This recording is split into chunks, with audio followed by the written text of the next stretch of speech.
नमस्कार, ऐसे न्यूज की डेली बुलेटिन में आपका स्वागत है और शुरुआत करते हैं देश दुनिया की खास खबरों के साथ। अब कार, साइकिल और बाइक पर अकेले सवार होने वाले लोगों को मास्क पहनना नहीं होगा अनिवार्य। केंद्रीय हेल्थ मिनिस्ट्री ने जारी की नई गाइडलाइंस। वैश्विक खाद्य कीमतों में लगातार तीसरे महीने तक आई महंगाई। यूएन के फूड एंड एग्रीकल्चर ऑर्गेनाइजेशन ने अपनी रिपोर्ट में बताया कि पिछले साल के मुकाबले भिन्न भिन्न प्रकार के खाद्य की कीमतों में 2% से लेकर 33% तक की आई भारी बढ़ोतरी।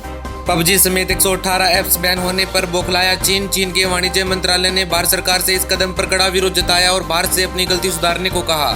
उत्तर प्रदेश सरकार द्वारा आज से आगरा में शुरू होगा 5 दिन का सेरो सर्वे। इसके तहत शहर में 45 लोकेशन में लोगों के शरीर में कोरोना के खिलाफ एंटीबॉडीज का सर्वेक्षण करेंगे चिकित्सालय अधिकारी।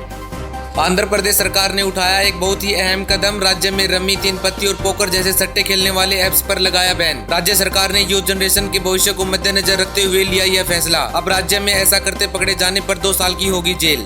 Actor Sushant Singh Rajput suicide case में मुंबई हाईकोर्ट ने कहा, हम आग्रह और उम्मीद करते हैं कि मीडिया संगठन राजपूत की मौत के मामले में कोई भी जांच के बारे में कोई भी विवरण प्रकाशित या रिपोर्टिंग करते समय संयम बरतेंगे और मीडिया को इस तरह से रिपोर्टिंग करनी चाहिए कि यह जांच में बाधा न बने। 2014 के बाद से आर्थिक रूप से तनावग्रस्त ग्रामीणों द्वारा आत्महत्या के मामले में आया 2 गुना उछाल। नेशनल क्राइम रिकॉर्ड्स ब्यूरो के अध्ययन से मिली जानकारी। सुप्रीम कोर्ट ने 3 महीने के समय में दिल्ली में रेल पटरियों के किनारे 48,000 झुग्गी झोपड़ियों को हटाने का दिया आदेश। एनर्जी एफिशिएंसी सर्विसेज लिमिटेड ने टाटा मोटर्स और हुंडई मोटर्स ऑफ इंडिया से 250 एक्सीलेटर व्हीकल्स को खरीदने का किया ऐलान। अब इनका प्रयोग केंद्र और राज्यों में सरकार के द्वारा पेट्रोल डीजल के वाहनों की जगह किया जाएगा। फेसबुक ने बीजेपी के नेता राजा सिंह को हेट स्पीच पॉलिसी का उल्लंघन करने पर किया बैन। साथ ही फेसबुक ने उनके अकाउंट को भी किया रिमूव। कोरोना महामारी के बढ़ते प्रकोप के चलते मिजोरम में आज होने वाले 17 लोकल काउंसिल और 5 गाँव के चुनाव को किया गया स्थगित।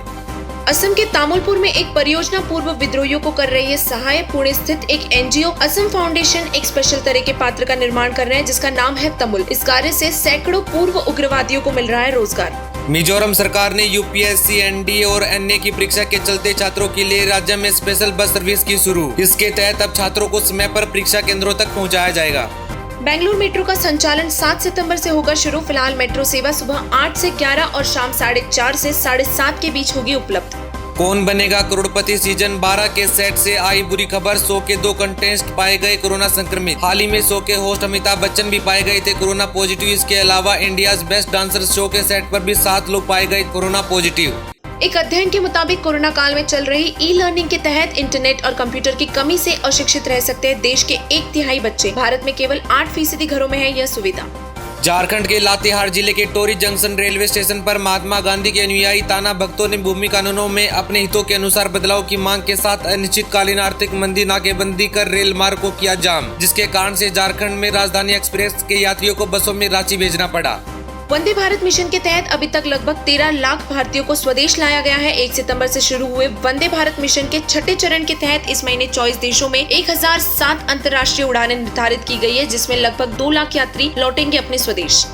राजस्थान में नवंबर के पहले हफ्ते में आयोजित होगी पुलिस कांस्टेबल भर्ती परीक्षा। राजस्थान पुलिस की 59 इकाइयों के लिए 5438 पदों पर होगी भर्तियां। इसमें करीब 7,50,000 परीक्षार्थी परीक्षा देने बैठेंगे। श्रीलंका के तेल टैंकर एमटी न्यू डायमंड में लगी भीषण आग। भारतीय तटरक्षक बल ने अपने जहाजों को मदद के लिए भेजा। दक्षिणी जापान तट पर हुआ एक बड़ा हादसा। 5,800 गायों को ले जा रहा एक जहाज समुद्र में डूबा। जहाज पर चालक दल के 43 सदस्य थे सवार, जिनमें से केवल एक को ही बचा पाए तटरक्षक। मुरथल के मशहूर सुखदेव ढाबे में फूटा कोरोना का बम। एक साथ होटल में 65 कर्मचारी पाए गए कोरोना पॉजिटिव। इसी के साथ प्रशासन ने होटल को किया सील।